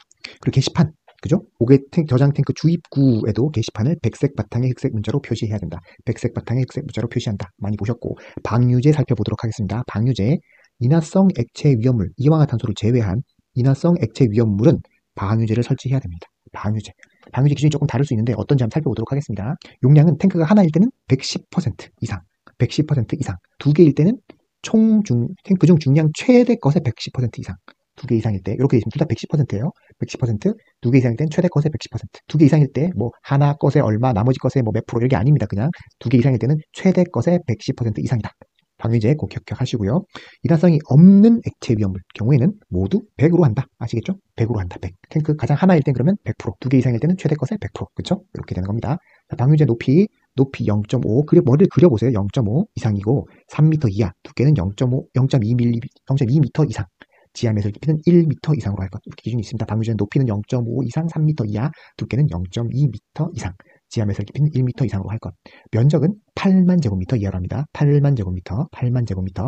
설치하는 5개 저장 탱크의 수는 방류제 내에 최대 몇 개까지? 10개 이하까지 할 수 있습니다. 10개 이하까지. 방류제 내에 설치하는 5개 저장 탱크의 수는 최대 10개, 수는 10개 이하로 할 것. 그죠? 그리고 방류제는 5개 저장 탱크의 지름에 따라서 탱크의 옆판으로부터 다음에 정하는 거리를 유지해야만 합니다. 탱크의 옆판으로부터 다음으로 정하는 거리를 유지해야 된다. 지름이 15m 기준인데요. 15m 미만인 경우에는 탱크 높이의 3분의 1 이상 거리를 유지하고, 15m 이상일 경우에는 탱크 높이의 2분의 1 이상 거리를 유지해야 된다. 이렇게 되어 있습니다. 자, 방류제 다시 살펴봅니다. 인화성 액체 위험물 방류제를 설치하는데 탱크 하나일 때는 110%, 두 개 이상일 때는 최대 것의 110%, 인화성이 없는 액체 위험물이면 모두 100%를 기준으로 합니다. 방류제 높이는 0.5에서 3m, 두께는 0.2 이상, 지상 매설 깊이 1m 이상으로 합니다. 방류제된 면적은 8만 제곱미터 이하로 해야 되고, 설치하는 5개 저장 탱크 수는 10개 이하로 해야 됩니다. 그리고 옆판으로부터 거리를 유지해야 되는데, 지름이 15m 미만인 경우에는 높이의 3분의 1 이상, 15m 이상인 경우에는 탱크 높이의 2분의 1 이상으로 거리를 유지해야만 합니다. 다음으로 옥내 탱크 저장소 살펴봅니다. 옥내 탱크 이하 옥내 저장 탱크를 하는데, 자, 단층 건축물에 설치된 탱크 전용실에 설치할 것. 그것이 기준이 있습니다. 단층 건축물에 설치된 탱크 전용실, 단층 건물 플러스 탱크 전용실 설치하도록 할 것. 그죠? 그리고 매우 중요한데, 옥내 저장 탱크와 탱크 전용실과의 벽 사이에, 그리고 또는 옥내 저장 탱크 상호 간에는 0.5 이상의 간격을 유지할 것. 0.5m 이상의 간격을 유지해야 됩니다. 옥내 저장 탱크와 탱크 전용실이 있겠죠? 이 벽과 옥내 저장 탱크, 그 다음에 탱크, 요게 0.5란 얘기죠. 0.5. 그리고 탱크 간, 이것도 0.5라죠. 0.5 이상 간격을 유지해야 된다. 이렇게 되어 있습니다. 중요하니까 꼭 기억해 두시기 바라고요. 자, 옥내 저장 탱크의 용량은 지정 수량의 40배 이하야 될 것. 40배 이하 하도록 해야 됩니다. 저장 탱크를 두 개 이상 설치할 때는 합해서 어쨌거나 지정 수량의 40배 이하일 것. 근데 사석유류 및 동식물류 외의 사류 위험물에 있어서는 2만 리터를 초과할 때는 2만 리터가 최대다. 2만 리터까지일 것. 제4서류류 및 동식물류 외의 제4류 위험물에 있어서는 2만 리터 이하로 할 것. 이렇게 되어 있습니다. 자, 지정 수량의 40배. 근데 문제에서 이것이 뭐 사석유류, 동식물류 외의 위험물이냐 아니면 뭐 다른 위험물이냐를 잘 구분하셔야 돼요. 그래서 그 위험물에 따라서 지정 수량의 40배 이하가 될 수도 있고 2만 리터가 될 수도 있습니다. 자, 옥내 저장 탱크 저장소는 단층 건물 탱크 전용실에 설치해야 되는데, 그죠? 그 외의 건축물에 설치하는 경우가 있습니다. 어떤 거 가능하냐? 2류 위험물 중 황화린, 정린, 덩어리 유황, 2류 위험물 중 황화린, 정린, 덩어리 유황, 3류 위험물 중 황린, 그죠? 6류 위험물 중 질산, 4류 위험물 중 인하점이 38도 이상인 위험물, 좀 덜 위험하다는 뜻이겠죠? 자, 2류 위험물 중 황화린, 정린, 덩어리 유황, 3류 위험물 중 황린, 6류 위험물 중 질산, 4류 위험물 중 인하점이 38도 이상인 위험물. 이런 물질들은 단층 건물 외의 건축물에 탱크 전용실을 설치할 수 있다는 뜻입니다. 그렇죠? 자, 이 경우 옥내 저장 탱크는 탱크 전용실에 설치해야 하는데 지하에 설치해야 하는 것들이 있어요. 2류 위험물 중 위에 나왔죠? 황화린, 정린, 덩어리 유황, 3류 위험물 중 황린, 질산. 요까지는 건축물의 1층 또는 지하층, 탱크 전용실은 건축물의 1층, 지하층, 단층 건물은 아니어도 되지만 탱크 건축물의 1층 또는 지하층에 설치할 수 있다. 이렇게 되어 있습니다. 요거는 아니고요. 4류 위험물 인하점 38도 이상의 위험물은 아니고, 나머지 위에 3개는 탱크 전용실은 건축물의 1층 또는 지하층에 설치하여야 한다. 이렇게 되어 있습니다. 이것도 함께 기억해 두시면 좋을 것 같습니다. 자, 지하 탱크 저장소 살펴봅니다. 지면하에 설치된 탱크 전용실에 설치됩니다. 탱크 전용실에 설치하는 것이 맞고, 그죠? 다만 사류 위험물의 지하 저장 탱크가 아래 기준이 있을 때는 탱크 전용실에 설치하지 않아도 된다. 그렇다는 말은 아래 기준은 뭔가 안전하거나 이런 거죠. 아니면 덜 위험한 장소이거나. 그럴 때 뭐냐면 지하 터널로부터 수평거리 10m 이내의 장소 또는 지하 건축물의 장소에 설치되지 아니할 것. 이렇게 되어 있습니다. 그 다음에 한번 읽어보시면 될 것 같아요. 수평 투영 세로 및 가로 0.m 이상, 두께 3 이상의 철근 콘크리트 구조로 뚜껑으로 덮을 것. 그리고 나머지 이런 기준들도 있습니다. 요 기준들, 요러한 기준이 한번 읽어보시고 자주 나오진 않지만 한번 보시면 될 것 같습니다. 이런 기준이 아니라면 지하 탱크 전용실에 설치하지 않아도 된다. 기본적으로는 지면하에 설치된 탱크 전용실에 설치한다. 지면하에 설치된 이렇게 되어 있습니다. 중요한 건 그 다음 부분인데요. 자, 탱크 전용실 안에 설치하는데 탱크 전용실은 지하에 가장 가까운 벽, 피트, 가스관 등의 시설물 및 대지 경계선으로부터 떨어져 있어야 된다는 거죠. 얼마 이상? 0.1mm 이상 떨어진 곳에 설치한다. 일단 가장 가까운 벽, 피트, 가스관 등의 시설물 및 대지 경계선으로부터 0.1m 이상 띄워서 설치해야 된다. 딱 붙어서 설치할 수는 없다. 설치해야 되고, 그리고 지하 저장 탱크와 탱크 전용실 안쪽과 사이도 0.1m 이상의 간격을 유지해야 된다. 0.1이에요. 0.1m 이상의 간격을 유지하도록 하며, 그죠? 그 다음에 입자지름 5mm 이하의 마른 자갈 등을 채워 넣어야 한다는 거죠. 지하 저장 탱크와 탱크 전용실의 안쪽 사이의 거리는 0.1 이상의 간격을 유지하고 주위에 마른 모래, 습기 등에 의해서 응고되지 않은 입자지름 5m 이하의 마른 자갈분, 마른 모래 또는 마른 자갈분, 입자지름 5mm 이하의 마른 자갈분을 채워서 넣어야 한다. 이거까지 기억하시면 될 것 같아요. 그 다음에 지하 저장 탱크 윗부분은 지면으로부터 0.6m 이상 아래에 있어야 된다. 지면에 가까이 있으면 안 된다. 0.6m 이상 아래에 있어야 한다. 기억해 주시면 됩니다.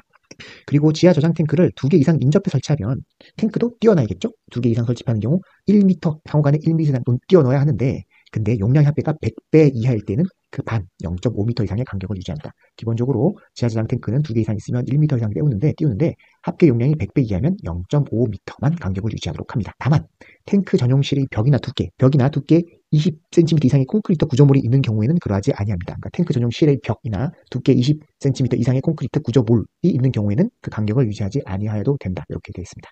그리고 게시판 및 표지는 제조소와 동일하게 표시된다. 이거는 살펴보시면 될 것 같습니다. 그 다음에 압력 탱크 외에는 70kPa 압력으로, 압력 탱크는 최대 상용 압력의 1.5배 압력으로 10분간 수압 시험을 실시하여 통과해야 된다. 비슷한 압력 탱크들은 이런 탱크, 압력 외 탱크, 그다음에 압력 탱크에 있어서는 비슷한 그 시험이 있습니다. 압력 외 탱크는 70kPa 압력으로, 압력 탱크에 있어서는 최대 상용 압력의 1.5배의 압력으로 각각 10분간 수압 시험, 그죠? 70kPa 압력으로 1.5배 압력으로 각각 10분간 수압 시험을 해서 견뎌야만 한다. 압력 탱크라 하면 최대 상용 압력이 46.7kPa 이상의 탱크를 말한다. 이렇게 기억해 두시면 되고요. 어쨌거나 두 배는 나누어져서 각각 실시해서 세거나 변경되지 아니어야 한다. 기억해 주시면 됩니다. 통기관은 지면으로부터 4m 이상 높이 이상에 설치한다. 한번 보시면 될 것 같고요. 지하 저장 탱크 주위에는 액체 위험물의 누설을 검사하기 위해서 누설을 검사하기 위한 거예요. 누설 검사관을 4개 이상 설치해야 된다. 누설 검사관을 4개 이상 설치해야 된다는 걸 기억하시고, 그죠? 어떤 기준이 있느냐? 기준은 한번 읽어보시면 될 것 같아요. 자주 나오진 않지만 중요한 건 4개 이상 적당한 위치에 설치해야 된다. 액체 위험물의 누설을 검사하기 위한 관을 설치해야 되는데 4개소 이상, 4개라는 숫자가 중요하고요. 다만 기준은 이중관으로 할 것, 그리고 재료는 금속관, 경질, 합성 수지관으로 할 것, 그리고 바닥 탱크의 기초까지 닿게 할 것, 관은, 그죠? 탱크의 중심 높이로부터 높이까지 부분에는 속공이 뚫려 있을 것, 이런 기준들이 있습니다. 물이 침투하지 아니하는 구조로 하고 검사 시에 쉽게 열 수 있도록 할 것. 이거는 읽어보시고 남으면 외우시면 좋고, 이런 기준이 있다라는 걸 노래 익히시면 좋고, 중요한 건 액체 누설을 검사하기 위한 관을 4개소 이상 설치해야 한다. 라는 것은 꼭 기억해 두시면 좋을 것 같습니다. 그리고 탱크 전용실은 벽, 바닥, 뚜껑, 다음 항목에 정한 기준에 적합한 철근 콘크리트 구조 또는 이와 동등 이상의 강도가 있는 구조로 설치해야 된다. 벽, 바닥, 뚜껑의 두께는 0.3m, 0.3, 그림을 그려보면서 0.3, 그 다음에 벽, 바닥 및 뚜껑의 내부에는 지름 9mm부터 13mm까지 철근을 가로 및 세로로 5부터 10cm까지 간격으로 배치해야 된다. 이것도 기억하시고, 자, 벽바닥 및 뚜껑의 재료에, 그죠? 콘크리트를 혼입하거나 벽바닥 및 뚜껑의 중간에 아스팔트 층을 만드는 방법으로 적정한 방수치도 할 것, 이렇게. 이건 한번 읽어보시고, 남으면 시간이 일단 1순위는 아니고요. 중요한 부분 먼저 외우시고, 남는 시간에 이런 것이 있다. 그 기준까지 외우시면 도움이 될 것 같습니다. 중요한 건 과충전 방지 장치를 하는 건데요. 과충전 너무 많이 튀어지면 안 되잖아요. 그래서 과충전 방지 장치를 아래와 같은 방법으로 설치해야 되는데, 자, 초과하는 위험물이 주입될 때 자동으로 이걸 폐쇄하거나 공급을 자동으로 차단하는 방법, 이거 하나 보시고요. 중요한 건 탱크 용량이 90% 살 때 경보음이 울리는 방법, 90%가 살 때 경보음이 울리는 방법으로 과충전 방지 장치를 설치해야 된다. 이거는 꼭 기억하시면 좋을 것 같습니다. 다음으로 강제 이중벽 탱크인데요. 탱크와 본체와 외벽 사이에 3mm 이상의 감지층을 두어야 한다. 감지층을 두고, 그죠? 감지층 간격을 유지하기 위해 스페이서라는 건 공간을 띄우게 줄 수 있는 어떠한 조그만 장치 같은 거예요. 스페이서를 설치해야 된다. 그죠? 재질은 원칙적으로 탱크 본체와 동일한 재료로 설치한다. 이렇게 되어 있습니다. 재질은 원칙적으로 탱크 본체와 동일한 재료로 설치한다. 이렇게 되어 있습니다.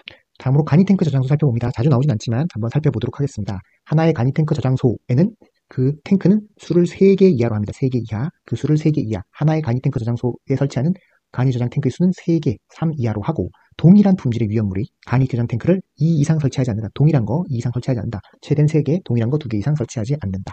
두께는 3.2mm 이상의 강판으로 흠이 없도록 제작한다. 3.2mm 이상의 강판으로 흠이 없도록 제작하고 탱크니까 시험이 필요하겠죠. 70kPa 압력으로 10분간 수업시험을 실시해서 통과해야 된다. 70kPa 압력 비슷합니다. 70kPa 압력으로 10분간 수업시험. 다만 여기는 최대 상용 압력이 1.5배 이건 없어요. 70kPa 압력으로 10분간 수업시험을 실시해서 통과되어야 한다. 그 다음에 간이 저장 탱크의 용량은 600ml 이하여야 한다. 최대는 600L. 600, 간이는 600. 그렇게 크지 않겠죠. 600L 이하여야만 한다. 그 다음에 움직이기가 넘어지지 아니하도록 지면 가설대에 고정시키고 5개에 설치하는 경우에는 1m 이상의 공지를 두고 5개에 설치할 때는 1m 이상의 공지를 두고 전용실 안에 설치하는 경우에는 탱크와 전용실과의 벽과의 사이에 0.5 이상의 간격을 유지한다. 0.5 이상. 다음 이동 탱크 저장소에 대해서 살펴보도록 하겠습니다. 이동 탱크 저장소 자주 나오는 부분이 있으니까 꼼꼼히 잘 살펴보시길 바랍니다. 자, 이동 탱크 저장소 어떤 건지 아시죠? 그 탱크차 보통 상치 장소 어디에 넣어야 되느냐? 5개에 있는 상치 장소에는 그죠? 건물이 있다면 건축물 또는 화기를 취급하는 장소로부터 5m 이상 거리를 둬야 한다. 5m 이상 거리를 두고 상치해야 된다는 뜻이죠. 그죠? 5m 이상. 근데 건축물이 1층인 경우에는 좀 짧은 거리, 3m 이상. 자, 화기를 취급하는 장소 또는 인근의 건축물로부터 뭐가 있으면 장소나 건축물로부터 5m 이상, 1층일 때는 3m 이상. 다만 주위에 아무것도 없거나 하천이나 공지나 수면이나 아무것도 없거나 그죠? 그다음에 내화 구조나 불연 재료 있으면 그렇지 아니하다. 그죠? 그럴 경우는 크게 두지 않아도 된다. 이런 말씀이 되겠죠. 그리고 옥내에 있다면 상치 장소는 벽, 바닥보, 석가래의 지붕이 내화 구조 또는 불연 재료로 된 건축물의 1층, 건축물 2층에는 있을 수 없겠죠. 1층에 설치하여야 한다. 다음 구조 살펴보도록 하겠습니다. 탱크, 이동 탱크 저장소의 탱크, 맨홀 및 주입관의 뚜껑을 모두 포함하는 개념입니다. 탱크, 맨홀 및 주입관의 뚜껑을 모두 포함하는데 두께는 3.2mm 이상의 강철판입니다. 3.2mm 이상의 강철판, 이게 중요하고요. 아니 이와 동등한 강도를 가진 인정하는 재료. 근데 이거 중요하지 않고 중요한 건 두께 3.2mm 이상의 강철판으로 만든다. 그리고 압력 탱크, 외 탱크와 압력 탱크가 나눠지는데요. 압력 탱크는 최대 상용 압력이 46.7kPa 이상의 탱크 본 적 있죠? 이 압력 외의 탱크는 70kPa 압력, 여러 번 나왔습니다. 압력, 70kPa 압력으로. 압력 탱크는 최대 상용 압력의 1.5배 압력으로, 70kPa 압력으로 또는 압력 탱크의 경우에는 최대 상용 압력의 1.5배의 압력으로 각각 10분간의 수압시험, 10분간 수압시험을 실시해서 통과해야 된다. 새거나 배정되지 아니어야 한다.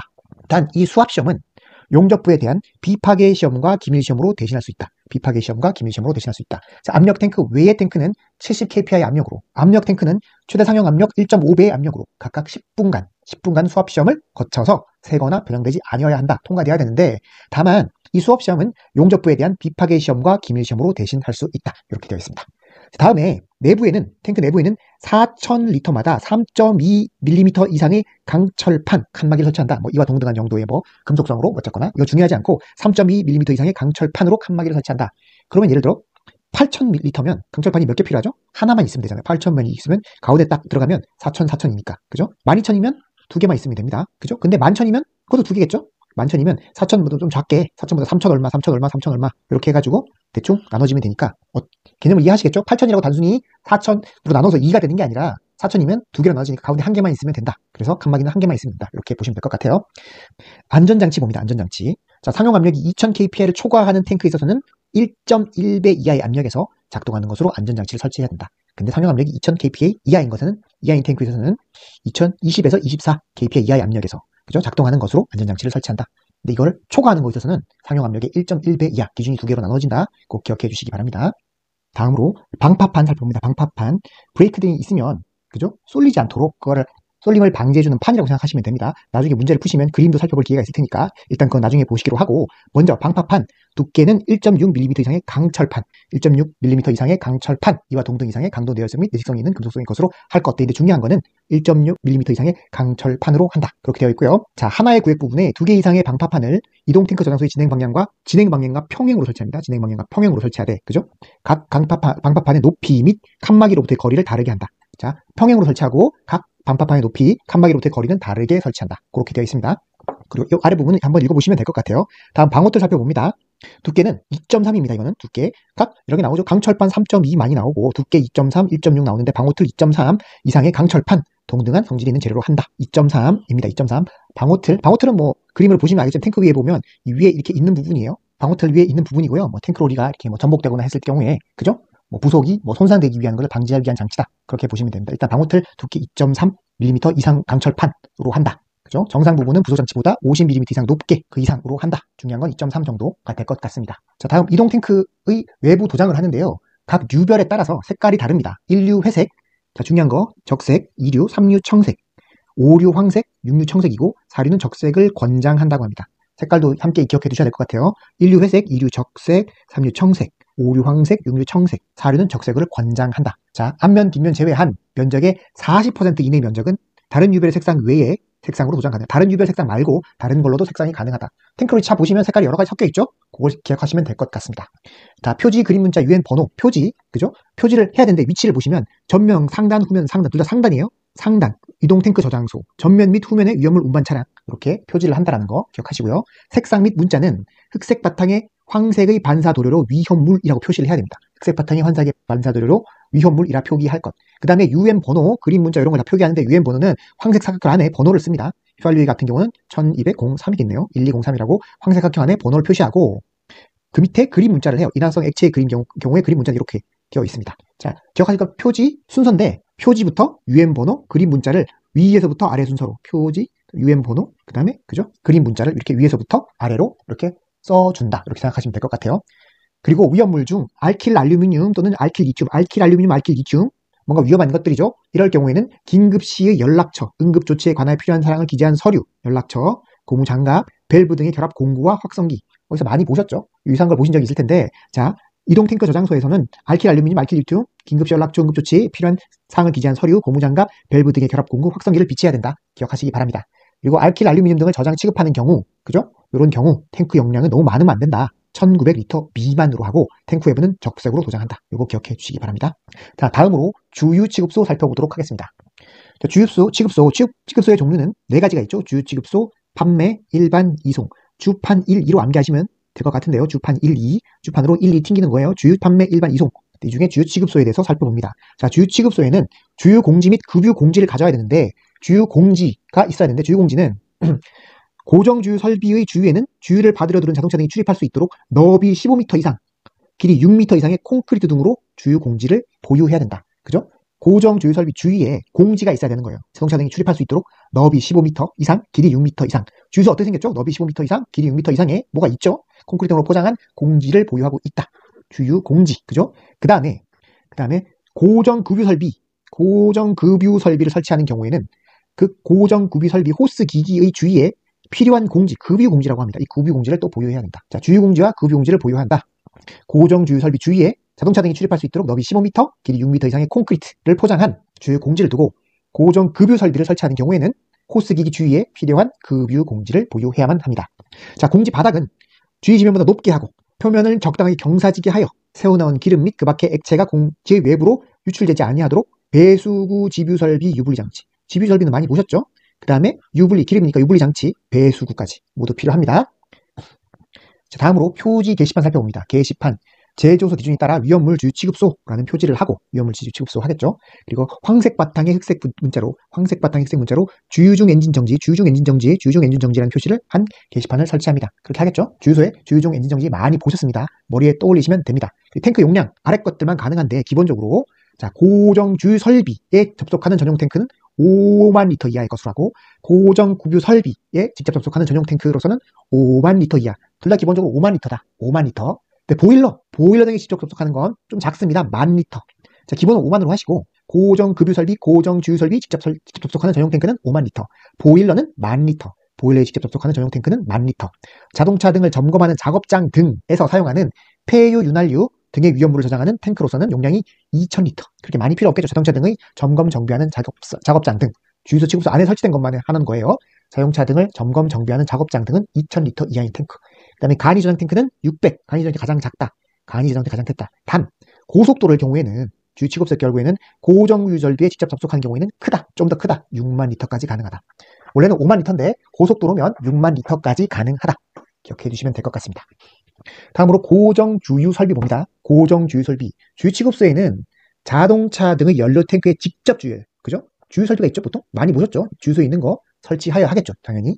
그렇죠? 설치해야 되는데, 그러면 기름이 얼만큼 빨리 나가도 되느냐? 기준이 있습니다. 주유관, 펌프 기기는 주유관 끝부분에서 최대 배출량이 1석유류 같은 경우에는 분당 50리터, 경유는 180, 등유는 80. 그러니까 1석유일 경우에는 좀 더 위험하잖아요. 좀 천천히 흘러야 되고, 그 다음으로는 등유, 경유는 가장 약하게 180까지. 속도가 차이가 있는 겁니다. 천천히 흐르고 1석유류, 등유는 80이고, 그 다음에 경유는 좀 더 180까지. 이렇게 배출량이 정해져 있다. 끝부분에서, 그죠? 분당 이렇게 흘러야 한다.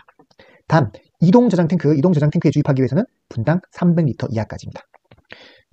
그리고 고정주유 설비는 고정주유 설비의 중심선을 기점으로 하여 도로 경계선까지 4m 이상 거리를 유지해야 된다. 도로 경계선으로부터 너무 가깝게 붙어 있으면 안 됩니다. 왜냐? 위험할 수 있다는 거죠. 차들이 갑자기 들어와서, 그죠? 주유 설비를 박는 경우도 생기니까 최소한 4m 이상은 거리를 유지해 두어야 한다. 이런 뜻입니다. 다음으로 주유소의 건축물 등의 제한에 대해서 살펴보도록 하겠습니다. 건축물 등의 제한, 주유소 생각해 보시면 주유소에 딸린 시설들이 뭐가 있는지를 상식적으로 생각해 보시면 충분히 이해하실 수 있을 것 같습니다. 그죠? 주유, 경유, 기름을 담기 위한 작업장 당연히 필요하고요. 그다음 사무소도 있죠. 그다음에 경비할 수 있는 작업장도 있습니다. 점검 및 간이 정비를 위한 작업장도 있고, 그다음에 세정을 위한 세차장 같은 거 작업장도 있겠죠. 그다음에 편의점 이런 거 보셨죠? 그죠? 점포, 휴게음식점, 전시장, 그리고 관계자가 거주하는 주거 시설도 있습니다. 그리고 전기차용 충전 설비, 그죠? 설비도 있고, 그다음에 뭐 기타 고시하는 건축물 시설. 일단 기본적으로 주유소에 지나가면서 많은 주유소 중에 어떤 것들이 있느냐 상식적으로 생각해 보시면 충분히 떠올려서 기억하실 수 있는 문제라고 생각이 됩니다. 다음으로 주유소의 벽 부분에 대해서 살펴보겠습니다. 주유에는 자동차 등이 출입하는 쪽 말고 출입하는 쪽은 벽이 없겠죠. 그 외에는 2m 이상, 높이 2m 이상의 내화 구조 불연재료로 담 또는 벽을 설치하여야만 합니다. 담 또는 벽을 설치한다. 담 또는 벽을 설치한다. 높이 2m 이상. 그죠? 아래 경우에는 담 또는 벽 일부에 방화상 유의한 구조에 유리를 부착할 수 있어요. 유리를 부착할 수 있는 경우가 있습니다. 그죠? 근데 이때 유리는 주입구 고정 구비 설비로부터 4m 이상 거리를 둘 것. 유리니까 거리를 둔다. 이렇게 생각하시면 될 것 같아요. 주입구 고정 구비 설비로부터 4m 이상 거리를 둔다. 유리 부착하는 방법도 정해져 있습니다. 그죠? 내 집 앞면으로부터 좀 높이 7cm를 초과하는 그 윗부분에 하나의 유리를 부착할 수 있고, 그죠? 가로의 길이는 2m 이내로 할 수만 있습니다. 2m 이내, 그죠? 그럼 견고하게 부착하고, 그 다음에 뭐 아래와 같은 기능이 있으니까 이건 한번 읽어보시면 될 것 같습니다. 지금 또 마지막으로 전체 벽 길이의 10분의 1을 초과하지 아니하는 범위 내에서 가능하다. 중요한 건 일단 기본적으로 4m 이상 거리를 둬야 한다. 그리고 집 앞면으로부터 70cm를 초과하는 윗부분으로, 그죠? 가로의 길이는 2m를 넘어갈 수 없다. 2m 이내여야 한다. 다음으로 판매 취급소에 대해서 살펴보도록 하겠습니다. 판매 취급소는 종류가 두 가지인데 이걸 기억하실 필요가 있습니다.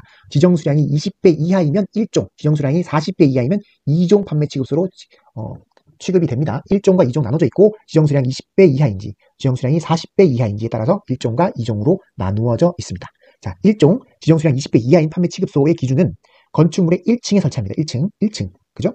그리고 위험물을 배합하는 실이 있는데 그 실도 기준이 정해져 있습니다. 배합하는 실은 다음에 할 것. 바닥 면적은 6제곱미터 이상 15제곱미터 이하로 할 것. 6제곱미터 이상 15제곱미터 이하로 하고. 그리고 벽은 내화 구조 또는 불연재료로 된 벽으로 한다. 그리고 바닥은 위험물이 침투하지 않는 구조로 하여 적당한 경사를 두고 지뷰 설비를 할 것. 많이 나온 얘기고요. 그리고 출입구는 수시로 열 수 있는 자동 폐쇄식 갑정 방화문.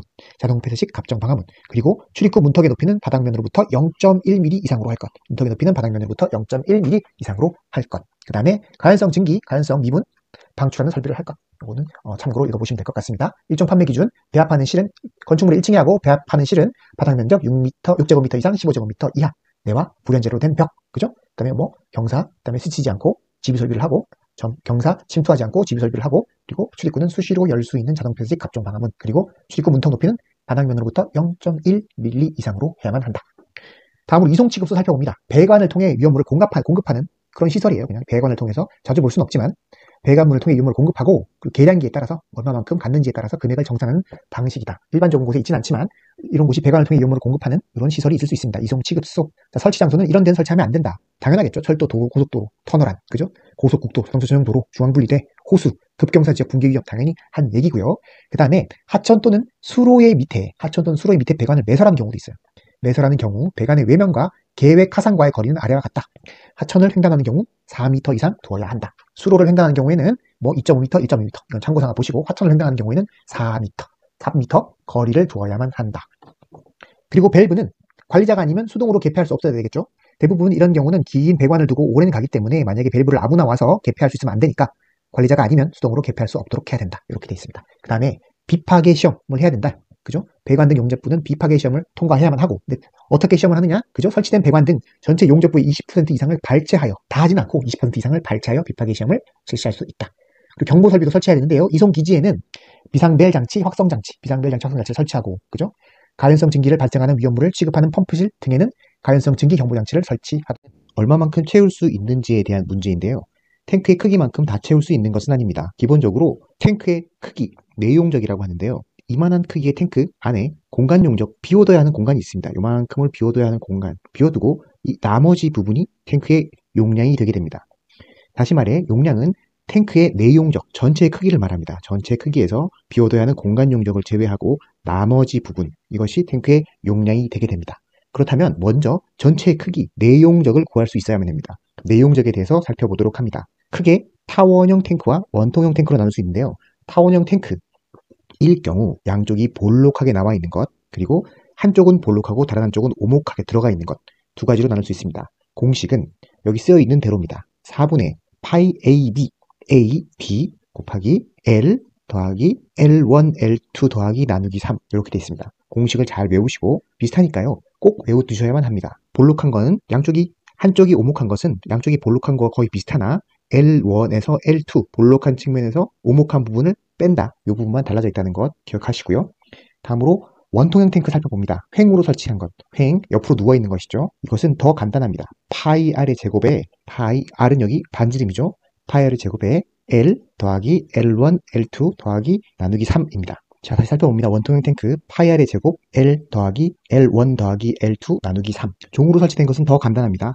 파이 R 반지름의 제곱, 그 다음에 높이, 여기까지 높이죠. 종으로 설치한 것. 자주 나오는 것은 이 부분과 이 부분이 가장 자주 나오고요. 물론 종으로 설치된 것도 가끔 나옵니다. 한쪽이 오목한 것은 자주 출제되진 않지만 그래도 꼭 기억해 두시기 바랍니다. 공식을 모두 완벽히 암기하고 있으셔야만 합니다. 자, 그리고 공간 용적. 탱크에 있어서 탱크가 이렇게 있으면 이 부분을 비워둬야 하는 공간이라고 말씀드렸는데요. 그것은 여유 공간을 확보해서 폭발 과주입 등을 대비하기 위해서입니다. 폭발 과주입을 대비하기 위해서 공간 용적을 둔다. 꼭 기억해 두시기 바랍니다. 그러면 공간 용적은 탱크에서 얼마만큼이냐? 탱크 용적, 전체 탱크 내용적의 100분의 5 이상 100분의 10 꼭 기억해 두셔야만 합니다. 100분의 5 이상 100분의 10, 100분의 5 이상 100분의 10 계속 출제되는 문제니까요. 꼭 기억해 두시기 바랍니다. 100분의 5 이상 100분의 10 이하로 갑니다. 그리고 소화 설비를 설치한 것에 있어서는 소화 설비가 있다면 소화 설비의 소화 약재 방출구로부터, 예를 들어 이렇게 탱크가 있고 위에 소화 설비가 있다고 치면 이 방출구로부터 아래로부터 0.3 또는 0.1m, 0.3과 1m 사이, 요 사이까지 채울 수 있다는 뜻이죠. 요 사이 어디에서? 최대로 채우면 여기까지, 최소로 채우면 여기까지.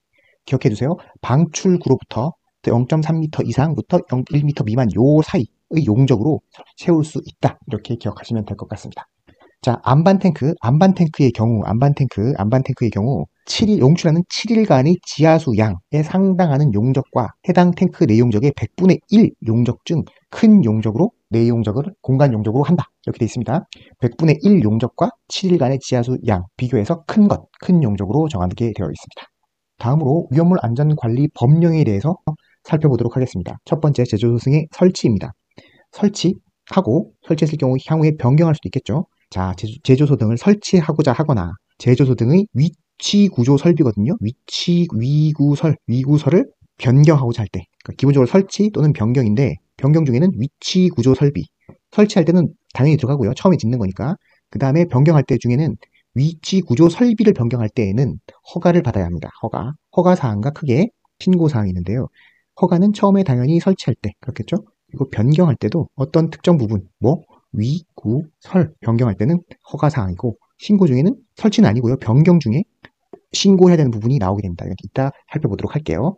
자, 위, 구, 설 변경 때는 허가를 받아야 되는데 누구에게? 시도지사라고 합니다. 시도지사. 특별시장, 광역시장, 특별자치시장, 도지사, 특별자치도지사. 보통 시도지사라고 하고요. 시도지사, 특별시장, 광역시장, 특별광역자치시장, 도지사, 특별자치도지사. 이걸 보다는 오히려 시도지사라는 문구가 더 자주 나오니까 기억하시기 바랍니다.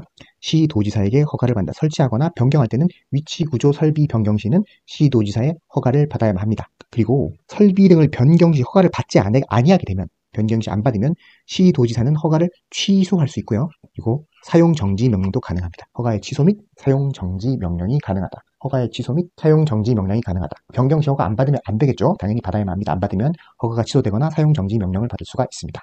자, 그러면 설치 다음에 변경인데 위치 구조 설비의 변경 없이, 그죠? 없이 품명 수량 지정 수량의 배수를 변경, 그죠? 품명 수량 지정 배수를 변경하고자 할 때는 이때는 신고 사항입니다. 신고. 누구에게? 마찬가지로 시도지사에게 신고. 언제까지? 1일 전까지 신고한다. 행정안전부령이 정하는 바에 따라 시도지사에게 신고한다. 앞에 허가 사항과 좀 달랐죠? 허가 위치 구조 설비 등을 변할 때는 당연히 허가 사항인데 변경한데도 위치 구조 설비 변경 없이 품명 수량 지정 수량의 배수를 변경하고자 할 때는 신고 사항이고 시도지사에게 신고하고 1일 전까지 신고해야만 합니다. 자, 그러면 매우는 어떻게 하느냐? 명수 배 신고 이렇게 하죠. 명수가 배가 아플 때는 신고하는 거예요. 신고. 명수 배 아픈 건 허가받고 배 아픈 게 아니고 명수가 배가 아프면 신고를 하는 겁니다. 명수 배 신고. 자, 그런데 아래의 경우 같은 경우에는 위치 구조 설비를 변경할 때도 허가를 받지 아니하고 설치하거나 위치 구조 설비를 변경할 때도 허가를 받지 아니하고 신고를 받지 아니하고 명수 배도할 수 있는 경우가 있습니다. 자, 주택의 난방시설을 위한 저장소, 취급소, 주택의 난방시설. 중요한 건 이은인데요. 농축산, 농해온 축산물, 수산물, 농축산용으로 쓰는, 그죠? 난방건조시설, 지정 수량 20배 이하의 저장소입니다. 저장소, 취급소 아니에요. 중요하니까 잘 기억해 주시고, 저장소, 허가든 신고든 하지 않아도 되는 경우 농축산, 수산용 난방건조시설을 위해서 지정 수량 20배 이하의 저장소, 취급소는 아니다. 꼭 기억해 두시기 바랍니다.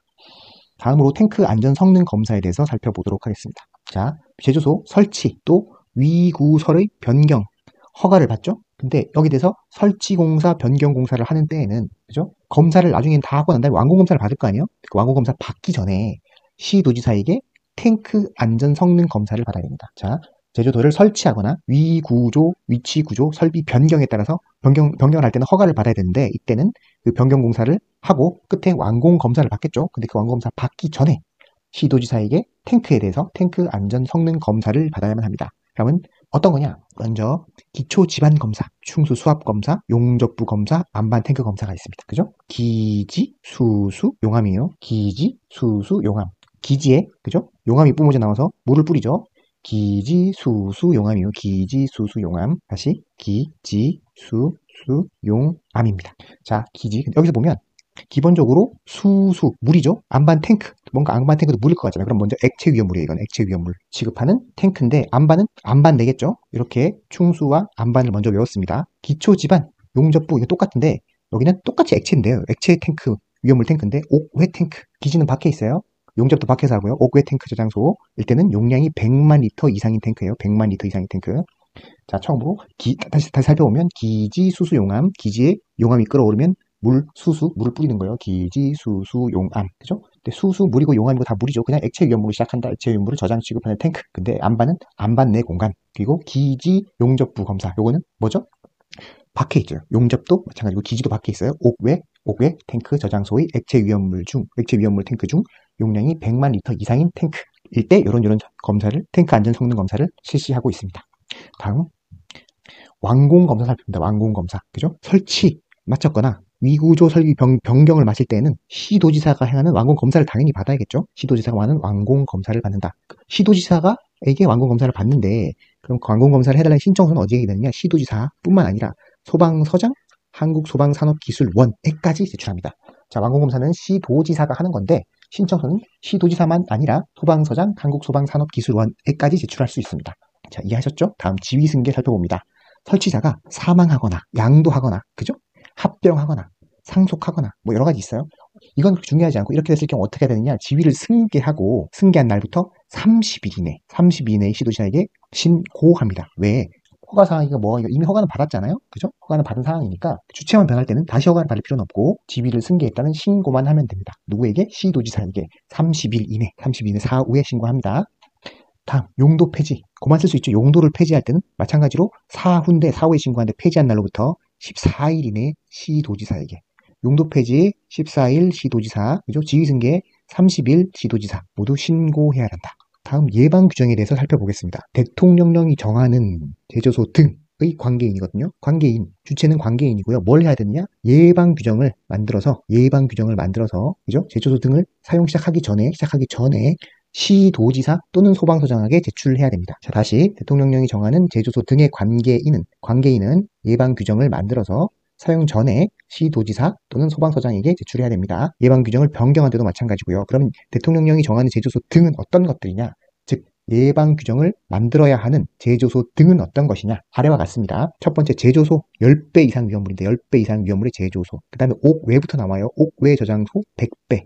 10배, 100배, 150배, 200배로 느는데 10배, 100배, 150배, 200배. 자, 제조소 10배, 옥외 저장소 100배, 옥내 저장소 150배, 그 다음에 다시 옥이에요. 옥외 탱크 저장소 200배입니다.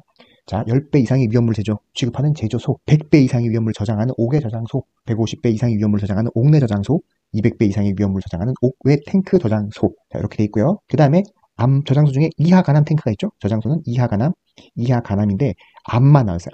저장소는 암반 탱크 저장소가 있다. 그러면 이하잖아요. 이하 간암 중에 어디가 있을까? 나머지는 생각해 보시고 일단 암반 탱크만 있고요.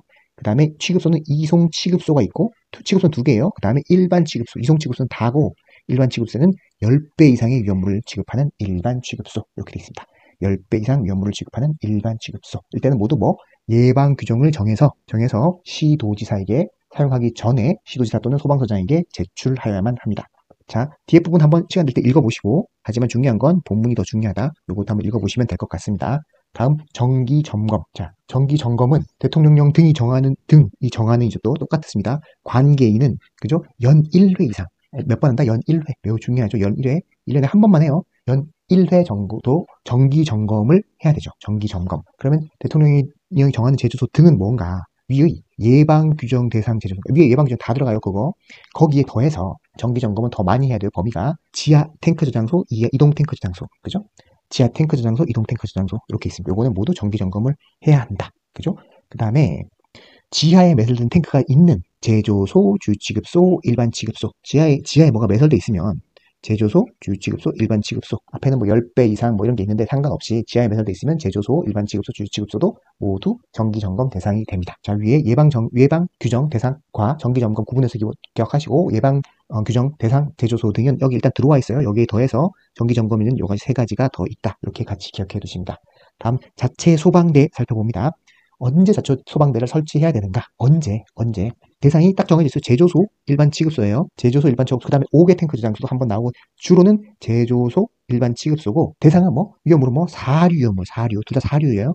사류, 3,000배 이상, 50만 배 이상 이렇게 되어 있습니다. 제조소, 일반 취급소의 경우에는 3,000배 이상, 5개 탱크 저장소의 경우는 50만 배 이상이에요. 근데 모두 사류 위험물에 대해서이다. 그러면 화학 자동차 및 자체 소방대원 수에 대해서 살펴볼게요. 자, 제조소, 일반 취급소, 여기까지 다 제조소, 일반 취급소. 그 다음에 다 모두 사류예요. 모두 사류. 자, 화학 자동차 소방대 수는 1, 2, 3, 4, 2예요. 요건 별도니까 여기부터는 1, 2, 3, 4 순서로 하나씩 들고, 요거는 별도다. 5개니까 좀 다르죠. 5개 탱크 저장소. 그 다음에 수는 50, 15, 20. 요것도 그냥 5에서 4배씩 넣는 거예요. 요거는 다르니까 이 2대일 때는 10대죠.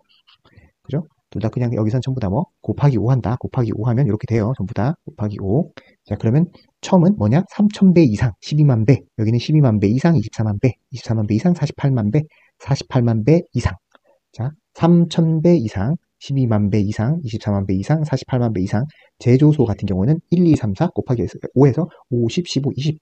5개 탱크 저장소 같은 경우는 마찬가지 50만 배 이상의 50만 배 앞에 나왔죠. 2명. 자동차는 2대 곱하기 해서 소방대원의 수는 10명 이렇게 되어 있습니다. 자, 이런 화학 자동차에는 소화 능력 및 설비를 갖추고, 그죠? 필요한 소화 약제 및 기구, 방열복 및 개인 장구를 포함하여 합니다. 자, 화학 소방 자동차에 갖추어야 할 소화 능력 및 설비 기준입니다. 근데 여기서 포수 용액을 방사하는 화학 자동차 중에 포수 용액을 방사하는 화학 자동차 수는 몇 대여야만 하는가? 위에서 정한 화학 소방 자동차 대수의 3분의 2 이상으로 한다. 예를 들어 화학 소방 자동차 수가 3대면, 그죠? 포수 용액을 방사하는 것은 2대다. 이런 뜻이에요. 3분의 2. 3대, 3이면 그 3분의 2인 2다. 자, 그러면 어떤 소화 능력 및 설비 기준을 갖춰야 되느냐? 이건 한번 읽어보시고 중요한 것만 체크해 보겠습니다. 지출된 것 제독차. 출제된 적이 있고요. 가성소다 및 규조토를 각각 50kg, 가성소다 및 규조토를 각각 50kg, 가성소다 및 규조토를 각각 50kg 돼 있습니다.